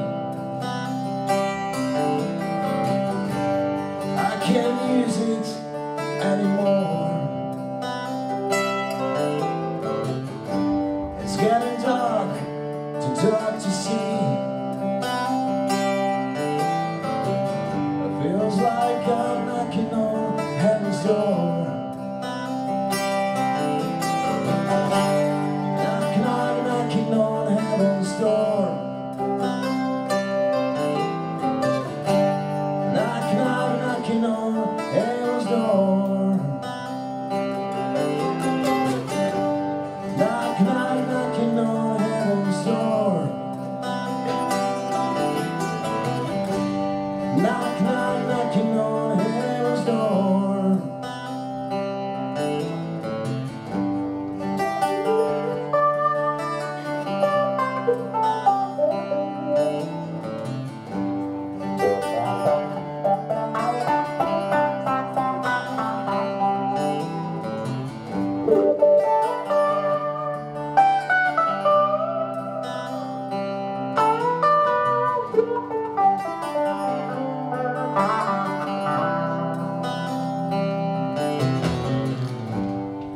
Mama, put my guns to ground.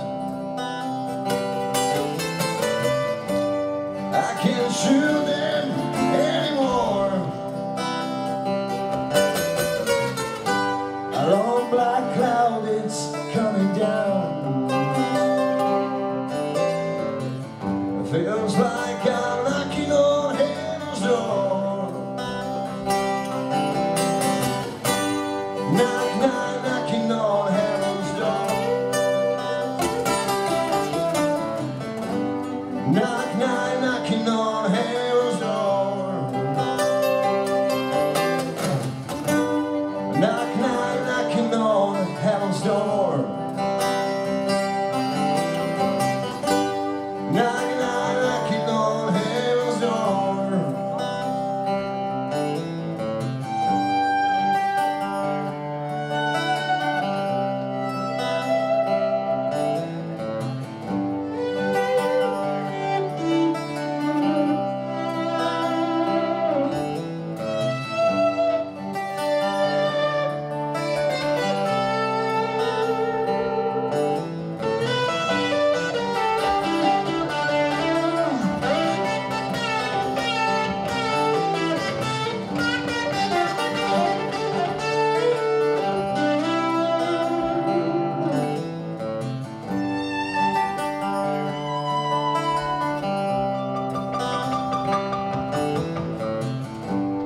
Knocking on heaven's door.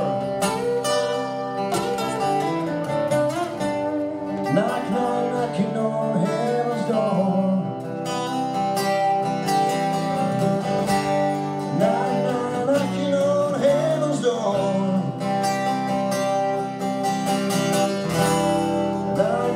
Knocking on heaven's door.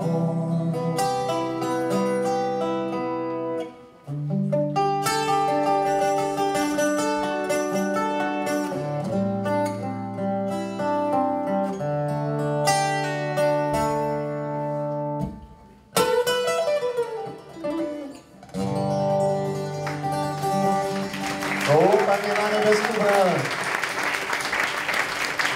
Kto ju poznal, tak vám predá. Ty pozerám, máš nejaký sampler, že si vlastne časť toho, čo hráš, tam nahráš? Áno? Áno, to je také zariadenie, že tam si vieš. Výborné. Ležíš a ideš. Ale nie kvôli tomu chodím sa hrať. Jasné. Je to výborné. Vlastne ty máš kapelu v dvoch škatulkách tam. Áno, dá sa tak povedať, dá sa tam všeličo vymyslieť, že aj tá rytmika, aj tá basová linka. Úžasné, no neviem, to sa ušetrí, ty strašne na to musí zarábať, lebo minule sme tu mali kapelu a ja, ty si honorár delili medzi piatich. A Ty tu máš v škatulke celú kapelu a ti to celé ostane. Ja všade vláčim tých kokanských, neviem prečo to robím. Pán mal otázku. Áno, nech sa páči. V úvode ste povedali, že inkludujete v podstate ku každému športu. A my sme niekedy spolu teda chodili na KHL, aj sme sedeli vedľa seba. Áno. A druhý sedel pod nami. To je Áno. náš jediný Talian, ktorý fandí Slovanu. To je pravda, ale však ja stále, túto sezónu som chýbal zo začiatku, ale na konci som už chodil potom. To je gro mojej otázky, že rok dozadu ste boli nominovaní na OTA. Áno. A Nemôže povedať, kto mi to vyfúkol. no,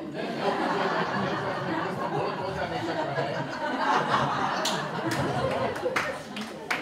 ale chcem sa vám pýtať, že potom boli celé vaše zývali prázdnotou, že prečo? Boli hotoví? Asi boli unavené. No, Neviem, tak ako nie vždy som ja nejako pracne hľadal niekoho, komu dám tie permanentky, aby išiel. Myslíte cez playoff? Cez playoff ma naštvali cenou lístkov. Pre niekoho, kto si kúpi permanentku za viac ako 500 eur.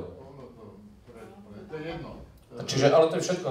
To neviem, či sa musíme k tejto téme nejako naštvali, alebo myslím si, že ak si niekto kúpi celosezónnu permanentku za bezmála 600 eur, tak dať mu lístok za 30 eur, potom ešte, aby si doplácal každé playoff, je veľa. Ako principiálne proste som bojkotoval tie zápasy. Samozrejme, že keďže ide o môj tím, ja viem, že paradoxne to znie, ja som človek, ktorý je z Popradu, ale moje obe deti sa narodili v Ružinove, žijem tu od roku 99, Bratislava je moje mesto a Slovan môj klub. Ja som tu doma a som rád v tomto meste a cítim sa to dobre, takže ako, takto som to bojkotoval. Takže v telke som to pozeral, ale... No vidíte, ako viete, že zývali prázdnotou? Lebo my sme tam mali permanentný baja a ten by to hľadal. Jaj, jasné. Viete, keď je, predstavte si, zápas o Stanleyho pohár, posledný 7. zápas, a na tom štadióne jedno sedadlo je prázdne. Pán, ktorý sedí vedľa toho prázdneho sedadla, hovorí, že ako je toto možné? Kto neprišiel na 7. posledný rozhodujúci zápas o Stanleyho pohár, ten pán, čo sedí obsedadlo, hovorí, tak ale tam sedí moja manželka, ale viete, ona náhle umrela, takže nemôže to byť, ale tak to mi je ľúto, ale mohli ste niekoho zobrať, brata z rodiny, niekoho, žiaľ nešlo to, všetci sú na pohrebe.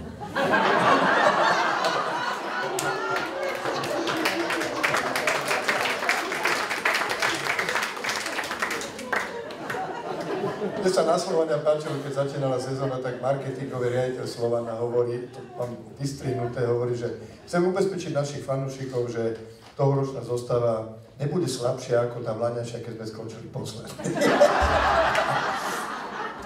No, je to výhoda, to ako niečo pokazí v tom momente. To je ako keď ste hudobník a chodíte hrať do utečenského tábora, lebo odtiaľ nikto, žiaden fanúšik vám nemôže uznať.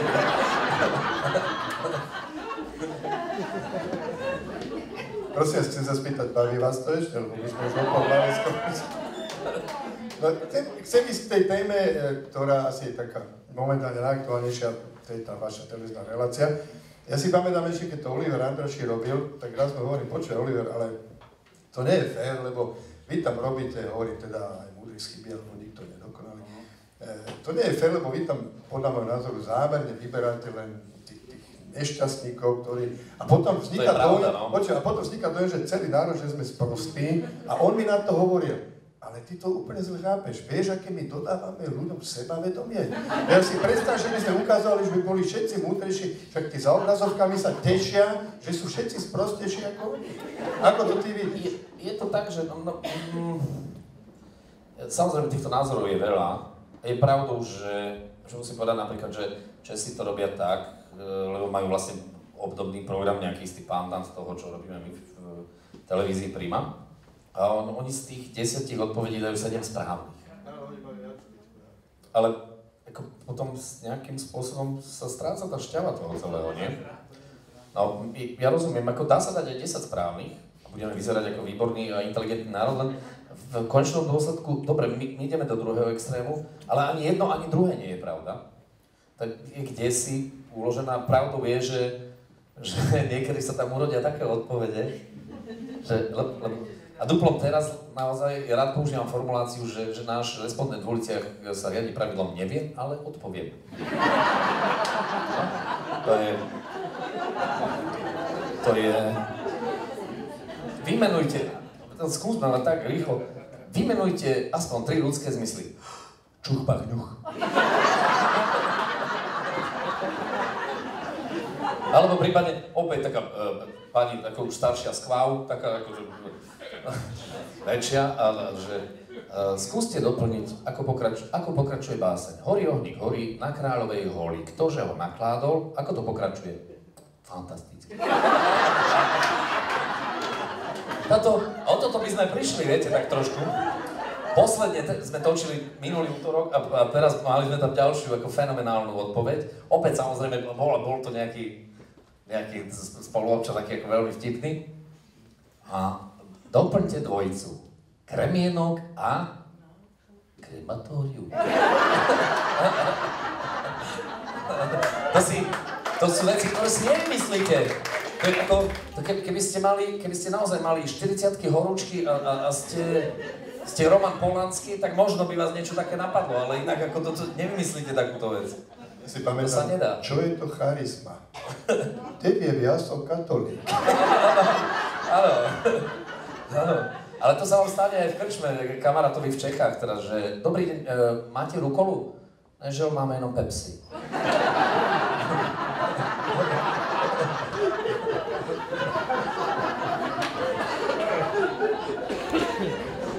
Život prináša situácie. Život je, to je legendárny scenárista, to je samozrejme.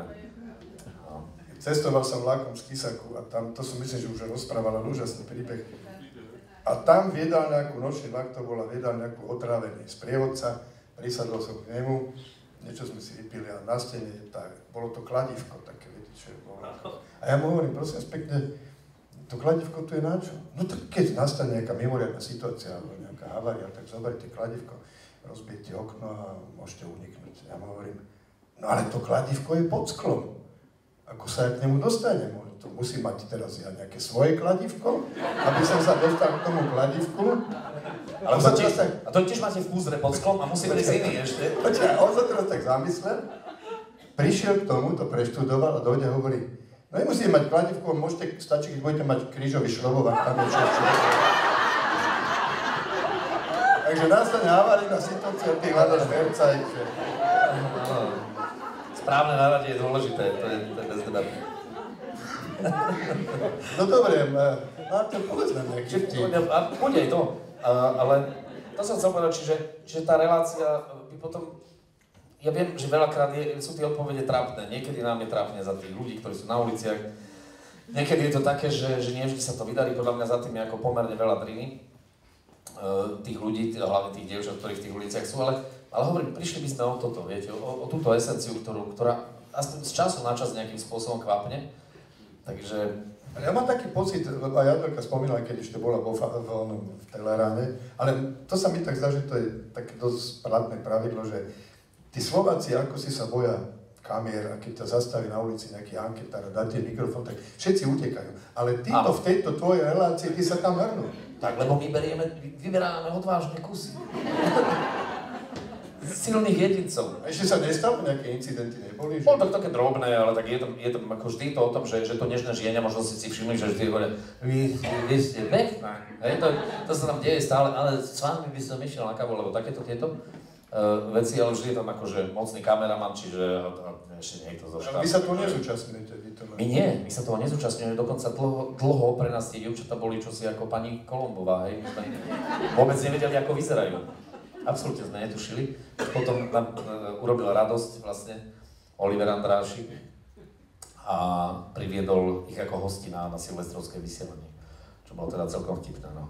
A hlavne my sa pokúšame teraz tú reláciu transformovať tak, že kedy si to bývalo tak, že Eňa s Oliverom mali nejaký scénar, niečo, čo povedali, potom išla tá ulica, ktorá bola gro tej zábavy, potom oni zase mali nejaký scénar, nejaké veci s tými hostiami.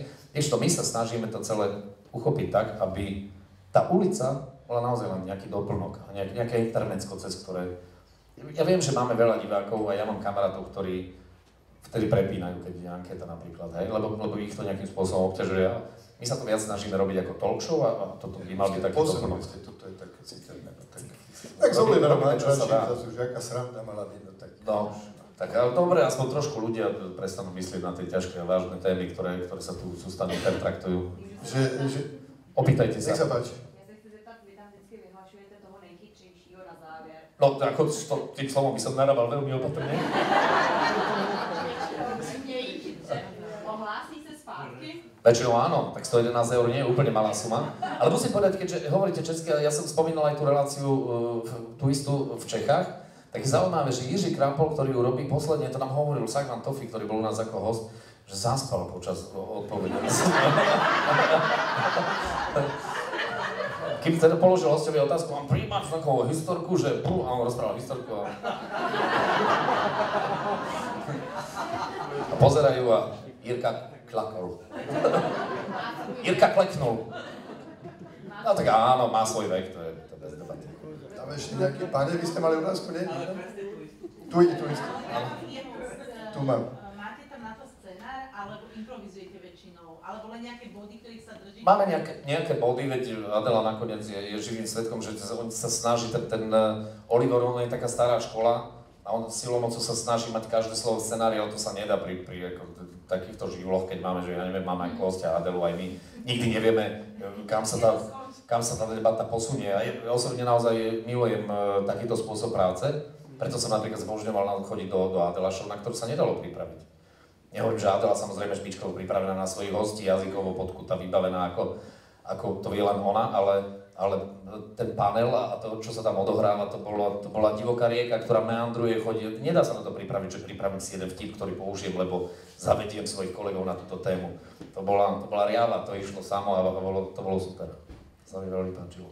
Teda včera, čo ste mali, bol tam Indri a vlastne Sagman Tofi, tak to niekedy som mala pocit z toho, že naozaj, že vypalili také veci. Áno, ale my to máme najradšej, keď je to tak, lebo nejaké veci samozrejme potrebujete mať nejaké to zábradlie, tie relácie, nejaké záchytné body, aby ste len tak neplácali, aby to nebolo popoludne v Markíze, hej.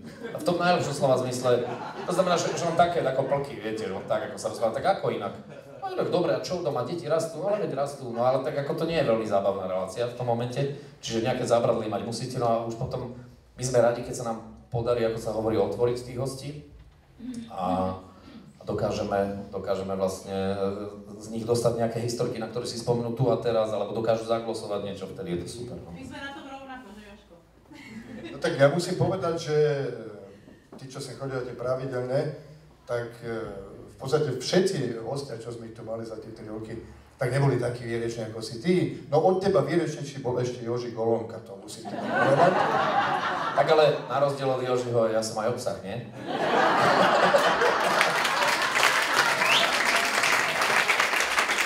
Prebačte, zasmrdela silno samochvála. Ale to bol jediný športovec, ktorý sme tu mali zatiaľ, ale bol to napríklad však Peťo Lípa, ne? Peťo úžasný človek, vzdelaný, tak a Peťo, to ja teraz začínam, tam som začal chápať moderátorov, ktorí, aj Adelka občas hovorí, že to je strašné, keď máš hostia, ktorý úsečne odpovedá. Ty hovoríš tu pekný termín, že otváranie hostí. No Peťo Lípa tu bol a ja som mu dal otázku. Ani s mačetou. Áno, tak to bolo. Nie, to nebolo tak. Ako to bolo? Nebolo to tak. A teraz, a ty hodinu a pol... Nepýtajte sa ma to. Spieval to je, áno, to je samozrejme. Áno. Jeden môj kolega mu skomolil meno fantastickým spôsobom. Páni a dámy, a teraz slovenská jazzová legenda Liter Pepa.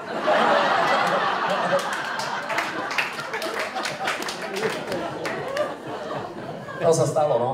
Stali sa aj horšie veci, čo sa postávalo.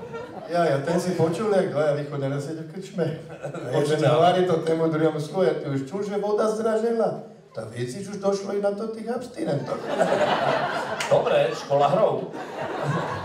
Dobre, počkaj, keď sme v Tatrách, vieš, ako dvaja ochranári z Tatranského národného parku prichytia chlapíka, ako si grilluje kamzika? Ale začína to dobre. Preboha, no tak okamžite ho berú už ho dole do tej cely nejakého predbežného zadržania a ten je ochranár hovorí, a predsa len, no ja, viete, nikdy som nemal tú šancu, ako to chutí. A chlapík hovorí, niečo povedal by som medzi orlom skalným a svišťom.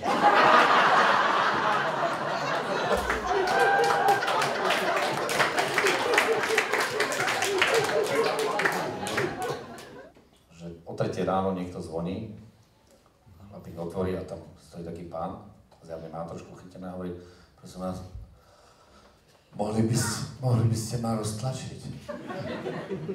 A hovorí, teraz do tretej noci neotradujte, zavrie dvere a manželka mu hovorí, no tak ty si pekný chlapuň. Ty keď si zapadol do závia, tak chlapci, všetci susedia ako poobliekali sa vetrovky, čapice, išli ťa tlačiť. A koľko bolo? 10:30 možno? Tak ako nebuď chrapuň, obleč sa a chod suseda roztlačiť. Potrebuje tvoju pomoc. Tak on sa pooblieka. Ide pre ten barák a ho pozerá, nevidí ho. Kde ste, že vás roztlačím? A počuje, tu, na hojdačke.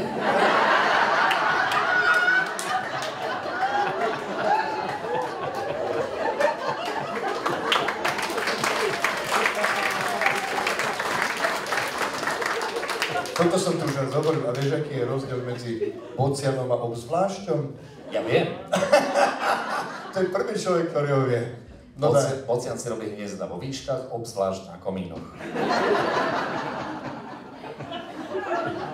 Prosím vás, skúsme si dať takú, že kto tu bude vedieť vtip, ktorý Marcel nepozná.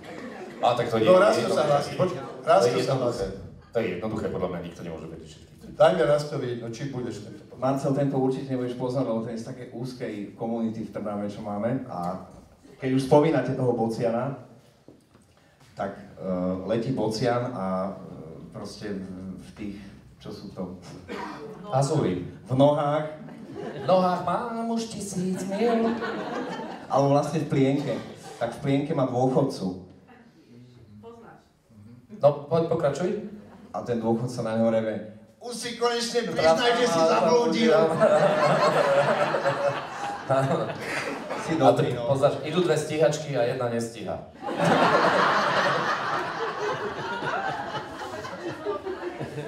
No, tak muzikantských vtipov je strašne veľa.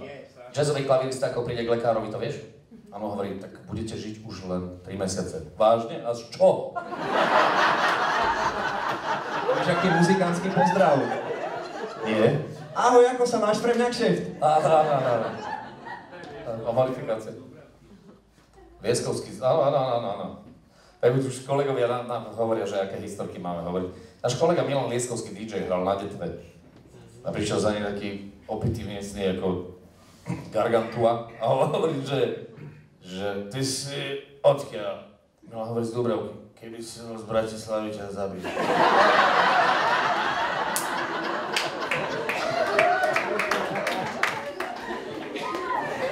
Muzikantské vtipy sú výborné. Najkratší muzikantský vtip je C-cis. Potom, aký je rozdiel medzi folkovým gitaristom a šunkovou pizzou? Šunková pizza dokáže nasytiť 4-člennú rodinu.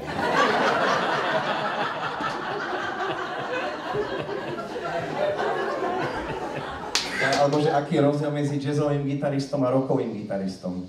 Že rockový gitarista hrá 3 akordy pre 1000 ľudí a jazzový gitarista hrá 1000 akordov pre 3 ľudí. Ako zvykne osloviť jazzový gitarista väčšinou rockového? Pane, kam to bude na stanicu? Alebo chcete to ako menu, alebo len čistý burger? Také dva vtipy krátke. Jeden je, že cigán jedináčik. Áno. A druhý, keď hrajú, to poznáte, záhoráci, keď hrajú šach. Áno. Povie, že má, a ten druhý, že otec. Áno. Alebo keď Koktavy hrajú šach a jeden ťahá to figurku a hovorí, že a druhý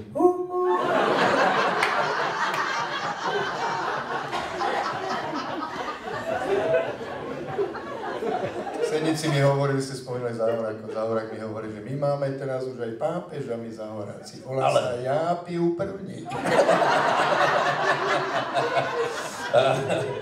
No a skončíme športom.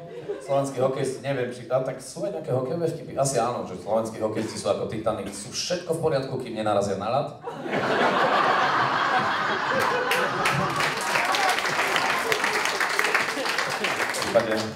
Chlapci, prečo ste zase prehrali? Keby ste vedeli, ako sa tam šmíkalo.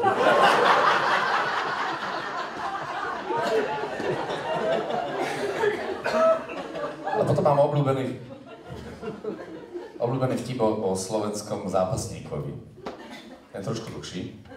Slovenský zápasník sa dostal totižto na olympiáde do finále, kde má nastúpiť proti legendárnemu gruzínskému zápasníkovi, ktorý je povestný svojím ťahom praclík. Áno?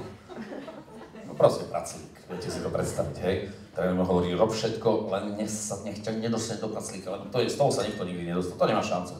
Ako náhle teda do praclíka je vybavené, tak on sa snaží zápasiť, naozaj je to náročné, ale už ten Gruzinec je také skúsený, že tak ho chytí a už ho dáva do toho praclíka, tí rozhodcovia už idú dvíhať tie zastávky, odrazu Gruzinec vyletí do vzduchu, dopadne na tú tatami, Slovák skočí, lopatky, koniec, víťaz. Samozrejme, veľká sláva, zlatá medaila, pýtajú sa ho, ako sa vám to podarilo? On hovorí, viete, keď som bol v tom praclíku, tak som pred sebou videl miešok. Tak som do neho zahryzol z celej sily. A to by ste nevedeli, koľko človek dostane sily, keď si hryzne do vlastných vajec.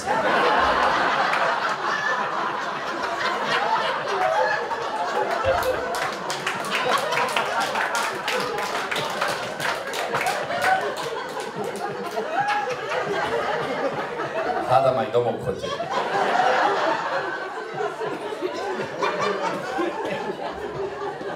Slovák sa stane majstrom sveta v rúbaní stromov. A sa ho pýtajú, prosím vás pekne, ako ste to dokázali, že ste majster sveta v rúbaní stromov. Trénoval som, veľmi som trénoval. Kde ste trénovali? Na Sahare. Na Sahare? Že tam nie sú žiadne stromy. No teraz už nie sú.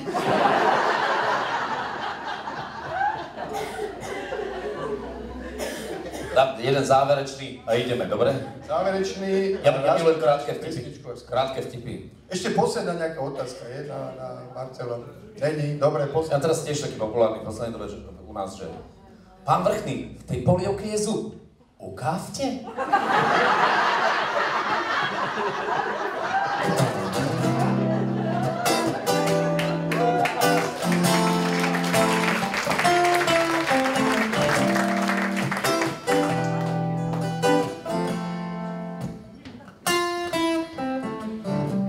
Východ slunce a vítr nevetví. Nebo píseň tichou, jak padající sníh. Tak dobrý nelze koupit za žádný peníze, jenže zbývá spousta věcí. A ty koupit lze, jo. Štěstí je krásná věc. Štěstí je krásná věc. Štěstí je krásná přepichová věc. A prachy si za něj nekoupí. Jo, karton Malborek taky porcelán.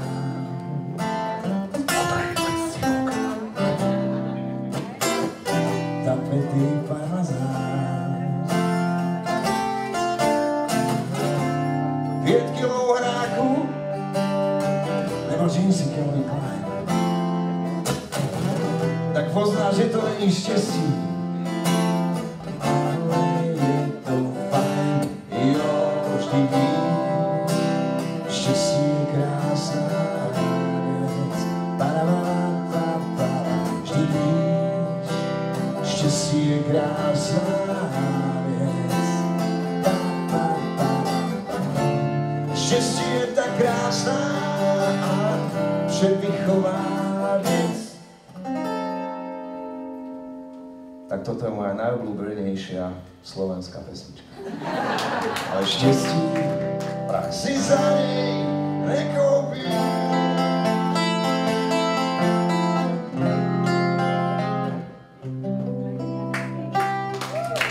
Dámy a páni, nastavil Marcel Bojda.